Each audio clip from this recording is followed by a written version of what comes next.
Did you know that you can make a living working for a nonprofit organization? I didn't actually figure this out until I was in college, but the fact is that you can work for a nonprofit and make a living.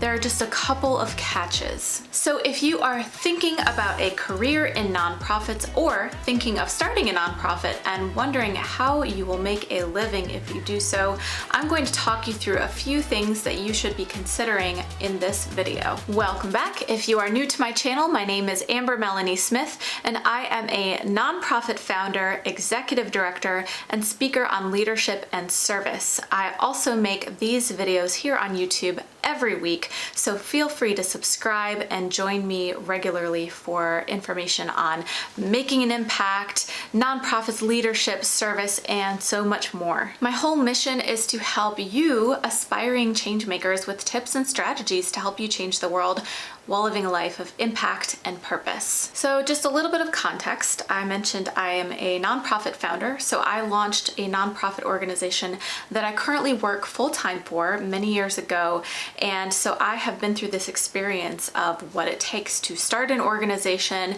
get it to the point where revenue's coming in, and to the point where I can do this full-time. And I've also gone through some of the hiccups and setbacks and challenges that stood in the way of getting me to that point faster. So I will be doing lots of other videos on various things that happened throughout this journey, and how if you are on the same path of thinking of starting a nonprofit, you can perhaps avoid some of the mistakes that I have made and get there a little faster than I did.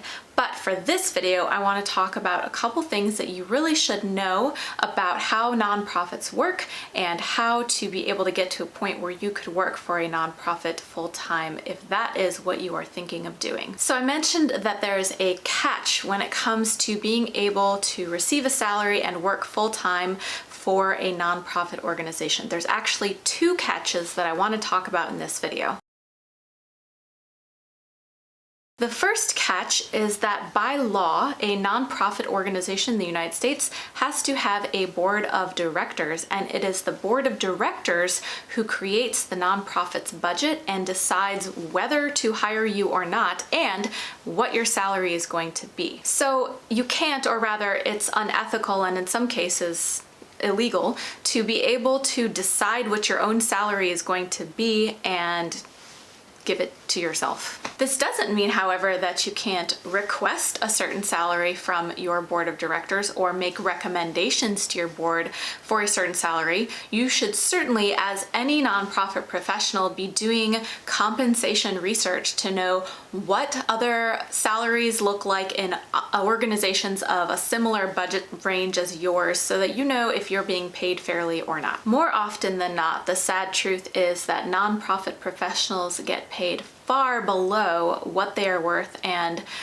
definitely below what it takes to survive and or thrive financially in this world today. And there's this whole other conversation going on right now in the nonprofit industry about this very thing, how to ensure that people working in the nonprofit sector are compensated fairly and competitively to keep these amazing public servants around, because let's face it, the world relies on nonprofits and needs nonprofits to be out there serving people and tackling major social issues. With my board of directors, I will make recommendations during our annual retreat for our budget and for salaries, not just for myself, but for all of our staff members. But it is ultimately up to them to discuss and vote on what the budget is going to be after I make my case and my requests. Fair compensation is definitely possible if you work harmoniously with your board of directors, but it's important to know that you do not get to vote on your own salary. The second catch that I want to discuss in this conversation is that it can be difficult to generate enough revenue for your organization to hire you or anybody as a staff person without a solid fundraising plan. A common misconception that I hear from folks in the general public a lot is that you can't be paid a salary if you work for nonprofits, but along with the whole topic of this video, we know that that's not true. All nonprofit means is that you can generate income, you can generate revenue, but all of that revenue is going back into the mission of the organization.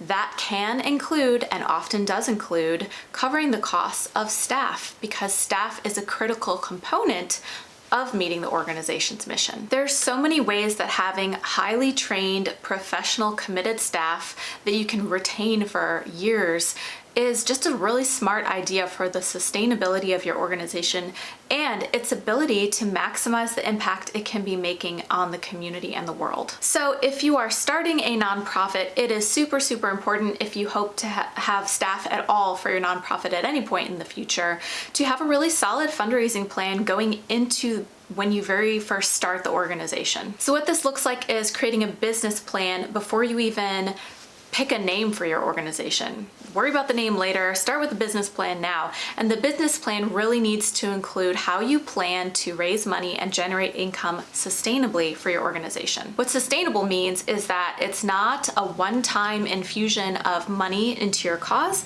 but a regular infusion of money that you can count on. So revenue that is regularly coming in, that allows you to budget into the future and plan in the future because you can count on it. There are many ways that a nonprofit can work to get sustainable revenue, but earned income is an especially great way. This is some kind of system where you have a fee for some of your services, perhaps a very affordable cost for consulting or the services that you offer, the clients that you work with. I recently talked to one person who wanted to start a nonprofit martial arts school, but didn't realize that he could charge for some of the classes that he was going to offer through the school. But the fact is that would be a case of earned income. You can definitely charge for your classes or other services that you offer, but the idea and the goal to serve your mission first is, of course, to make it affordable for whomever your target audience is. If we're talking about a 501c3 public charity type of nonprofit, which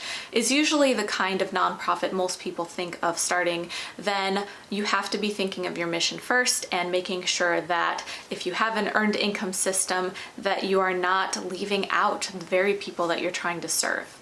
Earned income is just about keeping yourself sustainable so that you can continue to serve the community without worrying about going bankrupt. Another possible type of revenue that you might include in a business plan could be grants, but I always caution people who are thinking about applying for grants by letting them know that grants are really not that reliable.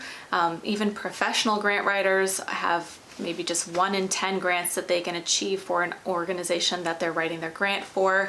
Grants are more about getting some funding for something special or usually one-time funding, but in general, funders do not want you to rely on them year to year. They want to see that they've made an investment in you, that you can now grow and have a stronger capacity, and that you can move on so that they can start funding somebody else afterward. I talk a lot about some of the ways that successful nonprofits fundraise when they are just starting out or growing in another video, so check that out in the link. A plan to raise awareness about your cause and how to also attract individual donors is very, very important, because across all the types of donations that occur in the United States annually, individual donors, that's donations made by single individuals out there, not companies, not grant foundations, but everyday people. This is the largest pool of donations that comes in every year in support of area charities. So to recap, the 2 things that you need to do to pave the way for being able to work for a nonprofit full-time is 1, have a harmonious relationship with your board of directors, because like I said, this is the group that will be deciding whether to hire you at all and deciding your salary. And 2, have a strong fundraising plan that involves some way of bringing in money sustainably, such as earned income, individual donations, or some other method. I hope this video has helped you out. Working full-time for a nonprofit has been the most rewarding part of my life, and I highly recommend, if you are the type of person who really wants to see the impact that they can make on the world, nonprofit careers are amazing and fulfilling and so so great. So you should definitely explore that as a possible option for you. Once again, I'm Amber Melanie Smith, and I make weekly videos here on YouTube about nonprofits, service, leadership, social impact, and all things change making.